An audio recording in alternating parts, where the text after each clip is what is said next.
Well, welcome to this week's Q on Q and part two of our series Back to Basics. If you didn't get a chance to tune in last time, we talked about getting back to basics of developing boundaries in our lives and how it's really easier than we probably think it is. If you haven't had a chance to give it a listen, check it out the same place you found this episode or at qonq.com. I shared this last time, and I'll start each part of this series out with this. I think sometimes we forget our roots. And by that, I don't mean where we grew up or our family or where we were from. I mean the fact that it all started with the basics, ABC 1, 2, 3, reading, writing, arithmetic. And I'm not here today to say we should turn the clock back 50 years, but lately it's really weighed on me to enjoy every moment and peel back all the superficial stuff and really, for a lack of a better phrase, go back to basics. Today, in part two of our series, as we will continue to do throughout this series, I'm going to be sharing a little bit about how I've applied that principle to some things in my own life, what experts say, and how the scriptures lay them out. Today, we're talking about the basics of relationships. If any of you are on Facebook, I'm sure you have a relationship status. That thing on the left side of your profile page that tells what your relationship is. It might be single, or engaged, or married, or my favorite, it's complicated. In reality, I think we've all made relationships complicated. We add so many rules, expectations, and other things that make some relationships really way more difficult or complicated than they need to be. Some of that is pushed by society, others pushed by the other party in a relationship, but the fact is, relationships are based off of a few basic principles. And I want to talk today about how we can stay focused on that, and if we've strayed too far, how to get back to it. Let's talk first about what a healthy relationship should look like. And honestly, I think all of this is common sense for most of us, but sometimes we just need to hear it out loud. Healthy relationships are connections. More than that, they're, whether intimate, like dating or marriage, or friend-wise, they're things that involve honesty and trust and respect and open communication. Relationships take effort and compromise from all involved parties. People honor and respect connections, but also respect each other's independence without fear of retribution or retaliation. Even though there are certain things every relationship should have, the fact is that relationships are really unique.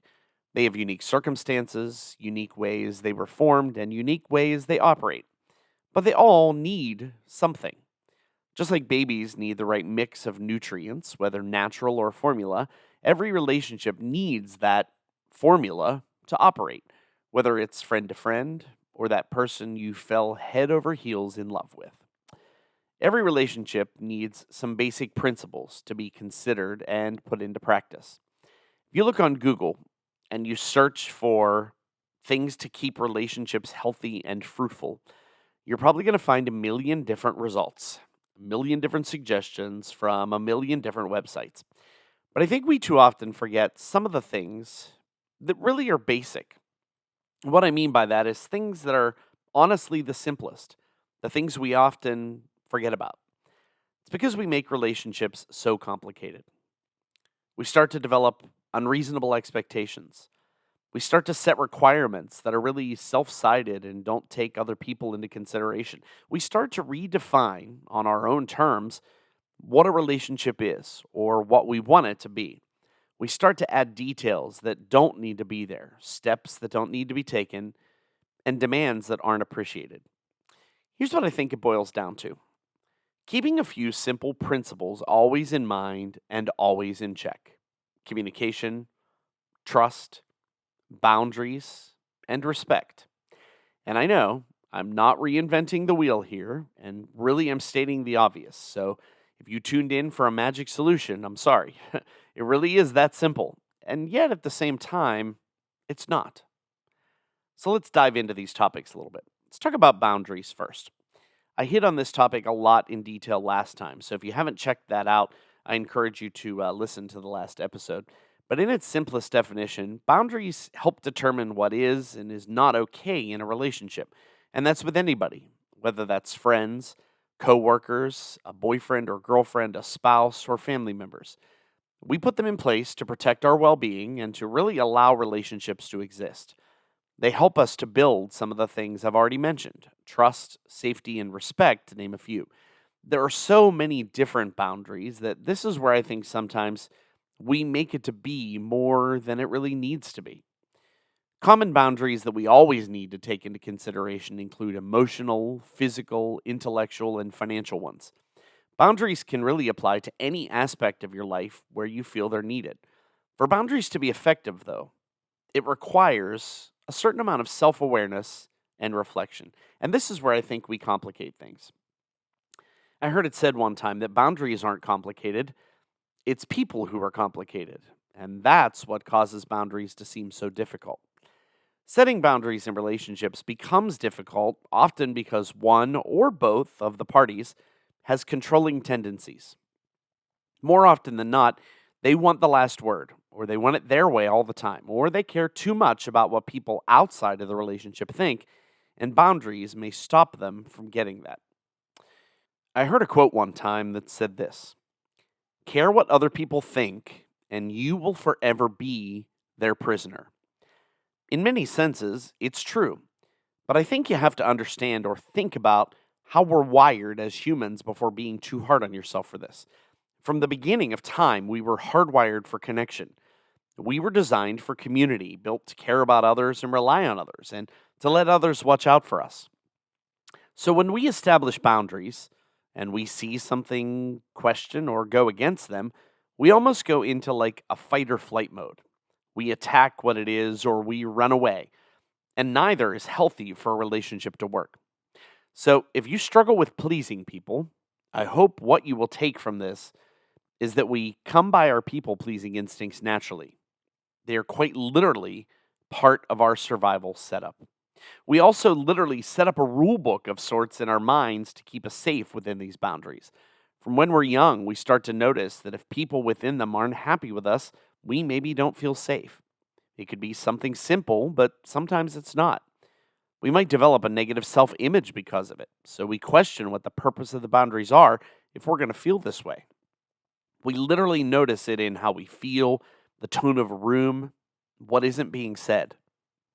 I used to care incredibly about what other people thought of me. Growing up in a small town, it was like it was written in the rule book that all eyes were on you. Boundaries were a big struggle because while it was natural to just go along with the flow, following boundaries meant breaking free of the people pleasing pattern in that small town in order to speak the truth. Anytime we step outside of the rule book, our mind pushes a great big alarm. Our mind is literally fighting for survival. It doesn't care about anything else. This is why boundaries feel so challenging. As hard as it is, we have to remind ourselves that boundaries are there to help us and they don't have to be difficult. They may give us certain feelings or be hard for us to establish, but think about all the things I just mentioned in terms of a relationship. What if you felt you had to worry all the time about something boundary related in a relationship you have? What if a work colleague is going behind your back to steal clients? What if a spouse is going out while you're at work and seeing someone else? What if one of your kids is stealing money from your purse? It's not the boundaries that are complicated, it's the effect we can allow them to have on us. And this is what brings me to the second point, because I think a lot of the issues with boundaries have to do with this one, and it's respect. Nowadays, people seem to have a lot of different ideas about what the word respect means. Sometimes it used to mean admiration for someone important or inspirational for us, but it can also refer to how we act or react towards certain figures, such as parents, teachers, bosses, police officers, and the like. And in other times, respect means upholding the basic right that every person has to make their own choices and feel safe in their own daily lives. In a relationship, regardless of the context, respect is reflected in how you treat each other. Even if you disagree or have an argument, and arguments do happen even in healthy relationships, you should respect and value each other's opinions and feelings. Respect isn't about controlling someone or making them do what you want them to do. Respect looks like 100 different things that we probably don't always think about. Listening to someone when they're talking, valuing other people's needs, compromising when it doesn't violate your moral boundaries, giving space to others, building people up. And just as important as it is to respect others in a relationship, it's important to respect yourself. Self respect is important for you to be able to build confidence and maintain healthy relationships with other people. Doesn't mean you think you're perfect. It means you hold yourself to certain standards and try not to worry too much about what other people think of you. Well, what about trust? Trust is such an important pillar in relationships, and the lack of it can really lead to negativity, conflict, insecurity, or even depression and anxiety. To trust means to rely on someone else because you feel safe with that person and have confidence they won't hurt or violate your boundaries in some way.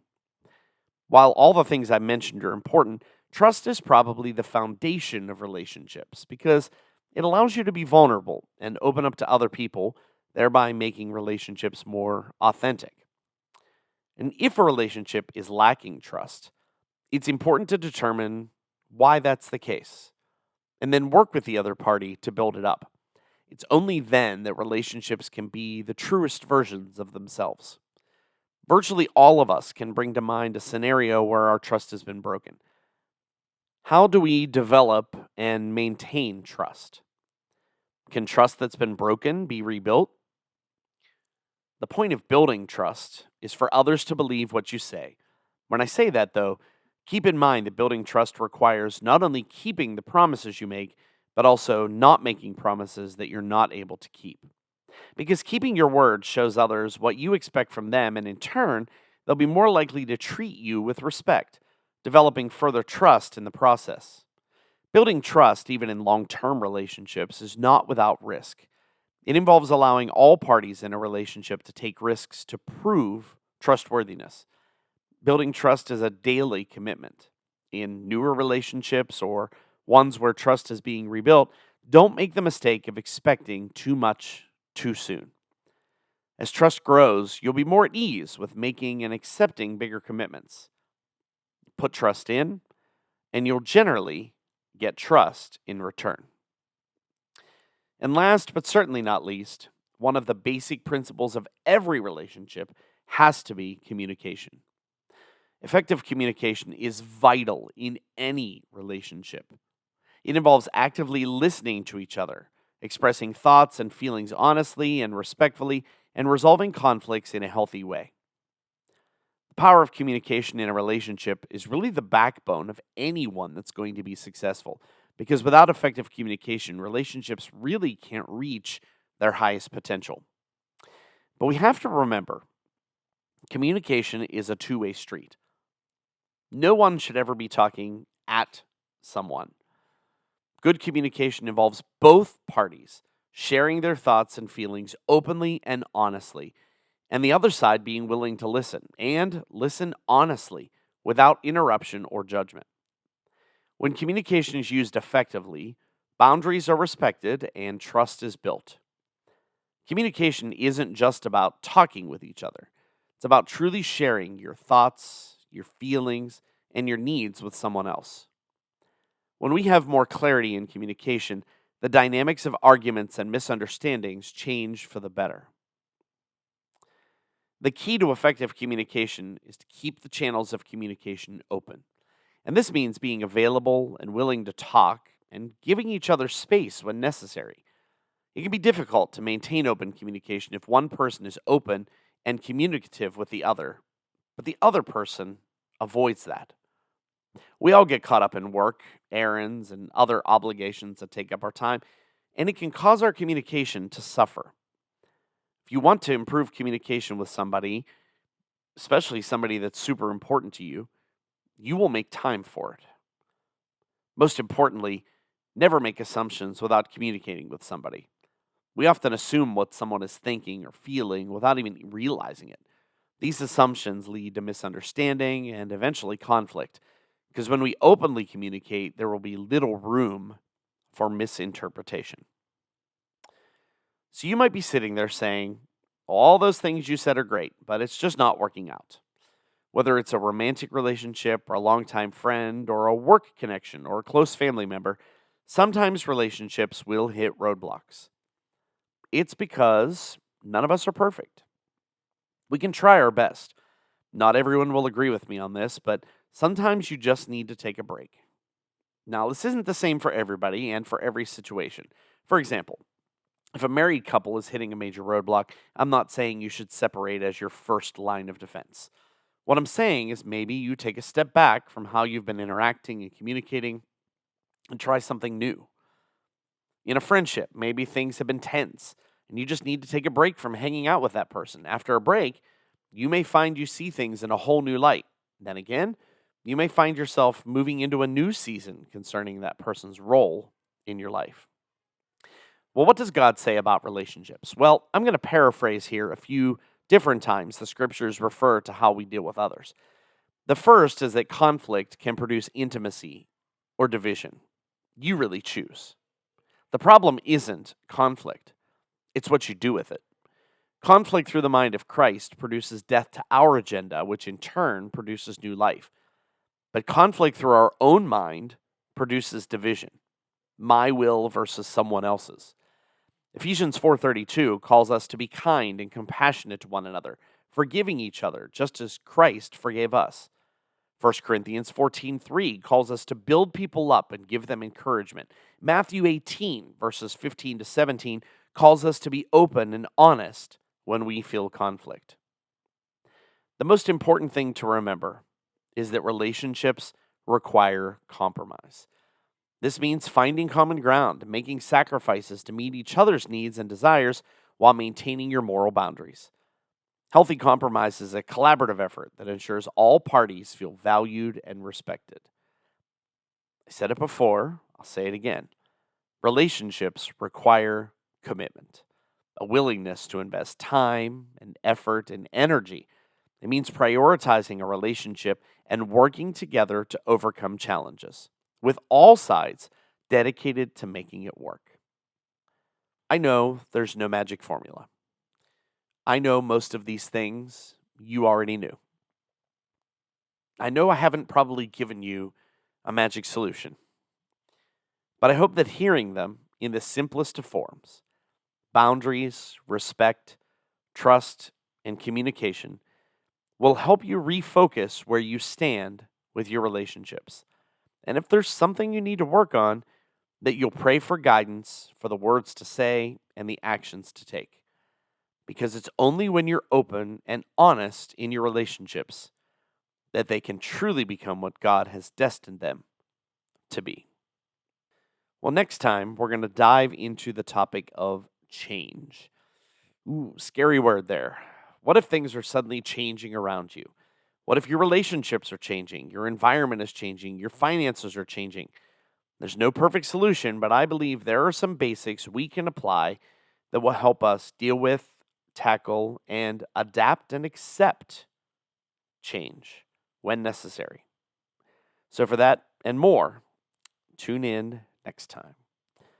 Well, friends, it's been great being with you again. As always, I really do appreciate you tuning in. We'll see you back here next time when we'll have more for you on cue.